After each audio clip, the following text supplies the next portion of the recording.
Hello, everyone. Hello out there. Thank you for always stopping by my channel. You are welcome to today's tutorials. Today, I will be working with princess mats. I'll also be using patches, and then I'll be using this material they call shining face material. That's what I'll be using for the turban. So I'll start by trimming out the patches. So to trim out these patches, you can simply do it using your scissors. If you don't want to use the scissors, there's this soldering iron that you can also use to trim. So but for me, I'm just trimming using my scissors right now. So after trimming out my patches, I'll show you how it will look. So this is the only part I want to use in these patches. So I'll trim all of them out. Then I'll be using the princess mat. I guess you know the princess mat. You can always get it in the market to buy. So I'll be folding it like a cone. So that's how I'll do the fold. And for this particular design, I intend to work with at least two princess mats, at least two. So if you are doing yours and you are comfortable working with just one, it's okay. It's okay. But for my own, I want to work with two, and that's how I'll fold it. Then apart from that, I will also need to create I want to create a body pleated turban. So to do that, and I also want to have a V front in it. So to create the V front, all I need to do is put my materials together the way you see it now. No, then what you need to do is that you can cut out two separate pieces of material. The length I normally use to cross should just be like 18 inches, and then while the width, which is the wideness, can totally depend on how wide you want your band to be. But sometimes I use 6 inches for the wideness, or I use 8 inches depending on what I want to achieve. And then to create the body pleated turban, I will be using 28 inches by 28 inches, so that I just want to make it like equal. So by the time I'm done doing the pleat, the 28 inches, which happens to be the length, would have reduced, but that which is the width, which is for the base, will still be intact. So to create the body pleated turban, the next thing I'm doing is I'll just mark out maybe 1 inch, depending on how close I want the body pleat to be. So I can just mark out one inch. But if I don't want it to be too close, I can also just mark out two inches. Is that okay? Two inches. So I'll be sewing on the line. I'll just like move inward into the line, maybe with like, let's say 0.2 inch, 0.2. So you know, when I say 0.2, just like two lines of your tape, two mark of the lines of the tape. So you don't have to make it too small where you are sewing, so that the body pleat, you can see what I have done now. So you see the extent I sew in, and then you see the mark, you see the line is producing on the body. That's very important. So you see it, I told you that the length will reduce but the width will remain the same. So this is just what I have. So the next thing I'll do is I'll just cross it the way you see me crossing now. Of course, there will be some excess part.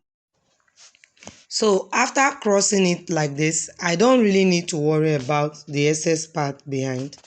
I'll just fix the body pleat. Oh no, sorry, I'll be using a loop. I like using this loop to gather the body pleat. No matter the style I'm going to make, I like introducing the loop. But if you are not going to introduce the loop, of course you can just do a loose stitches to gather it up. But I always like introducing, yes, the loop. So what I do now is to fix here the body pleat to the band. So to do that, I'll just use pin to like pin it down, so that while I am sewing, it will be intact. And even if I don't pin everywhere, I can just pin that midpoint and I'll leave it. But for the purpose of the tutorial, I pinned everywhere. So now you can see how it will look after sewing. If you look properly now, you see the loop, that the line where it is sewn, that part I'm touching is facing down, that part, of course. So by the time I'm using it to gather the material, you only see the smooth part. You understand? Yes, it's the smooth part you will see. So when you are placing the loop, I will advise that you be careful in that placement. And then to hold the loop in place, I'll just come to the edge of the band where I'm supposed to sew the band together with the body pleat. That's where I will as well sew the loop. And one other thing I do systematically is that I don't allow my loop to be too tight. I give it a little bit of space. You know, it allows you to flow out this body pleat. Don't just drag your loop like you are fighting with it. Drag it so tight that there will be no space for your material to move. It ought not to be like that. Give it a space. Give it a space. You see that I'm spreading mine now. I'm spreading my material and the loop is giving me space to do that. That's because I created that space at the beginning. You understand? So you don't really have to be too tight. Yes.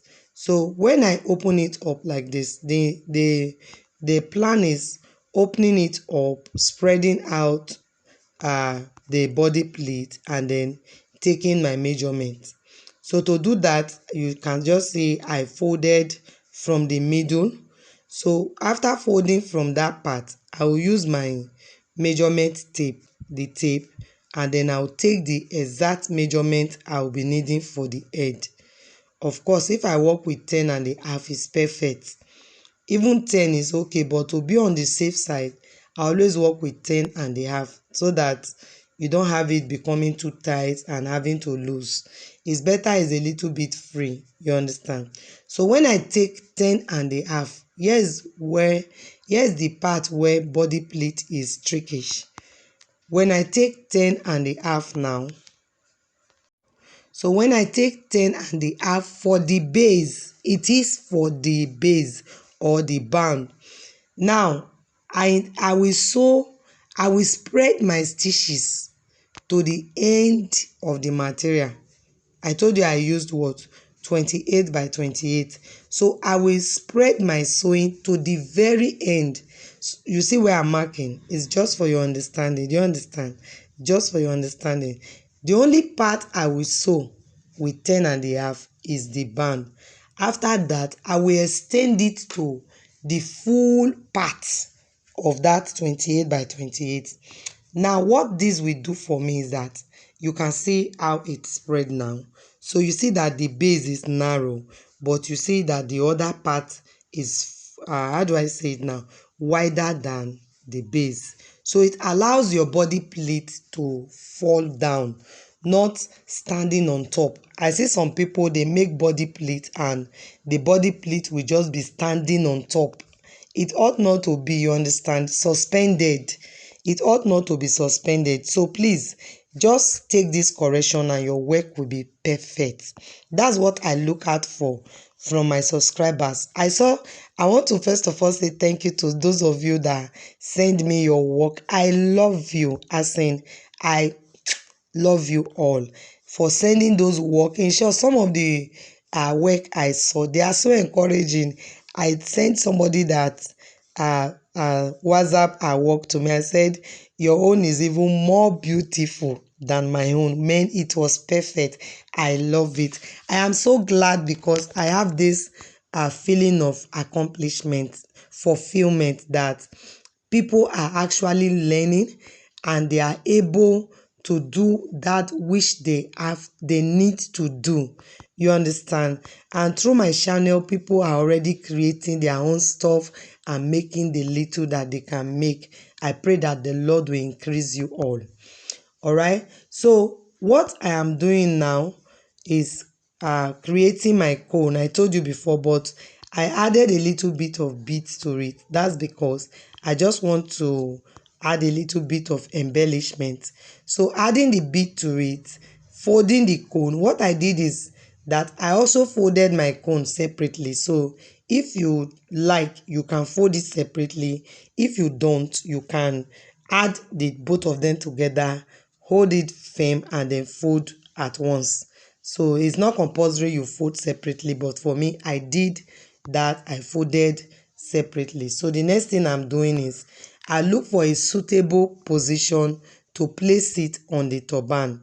I look for what? A suitable position to place it on the turban. And while I am trying to sew it, I'd also try as much as possible to minimize the movement of thread underneath the turban. So I try as much as possible that the thread should not even show under. So what I do to make sure that my thread don't show under is that when I go in from the top, I come out from the same point where I went in. And then any form of movement I need to do as a kind of extension to hold this cone together, I do it outside. That is because I have roses that I'll be using to cover this cone part. Now I am done sewing it. I'm done sewing it. So what I will do is I will also use some roses to cover the part where I sew. Yes, that part. So you see I have some roses there that will just be adding to it, and that will be all. Yes, so thank you so much for watching my video today. You can send me yours if you are through with it. Love you. Love you. See you in my next video. Bye.